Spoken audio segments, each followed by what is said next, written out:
The Nigeria government has decided to cut fuel subsidies as prices drop at the global market. But experts warn that there may be ramifications if the government did not regulate the petroleum sector. As Africa's biggest oil producer, Nigeria could save billions of dollars from its latest decision to help resuscitate the country's economy. Here is more details of that in this report. The move to scrap fuel subsidies is a big gamble by the government, but one it is hoping might work out eventually without any blowback. Experts though say the policy is fundamentally flawed and could be defeated if the government doesn't embark on full deregulation of the country's downstream petroleum sector.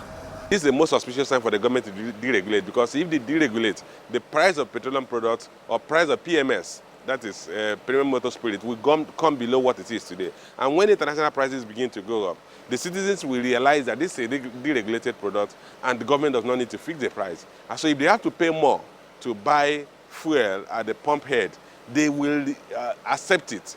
But if that does not happen until the price of crude start to go up again, the government will find it difficult to remove the subsidy, or will find it difficult to deregulate. There are three components to fuel subsidy.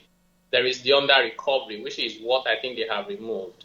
There's another component to do with FX subsidy, because they get foreign exchange at a lower rate than you would get in the exporter and investors window. And then there's a third component to do with taxes. So taxes such as VAT by law are applicable on petrol and other petroleum products, but they haven't been charged, they've been suspended for years. That's also a form of subsidy. Before you start adjusting the price of pump price to something else, you need to make sure that all those three subsidies are removed. And if you do that, that can easily add about 2 trillion to government revenue.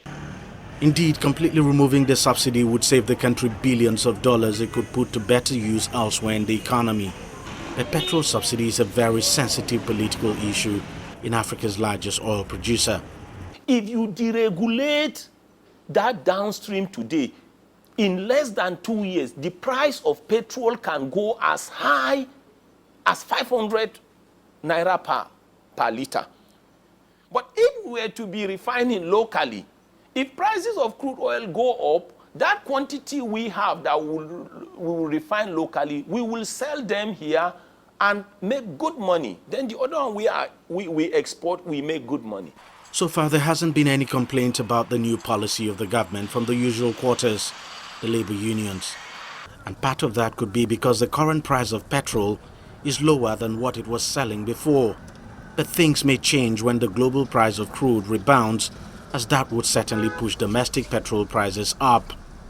So it's actually still early days to tell if the government has really done away with the country's controversial subsidy for good.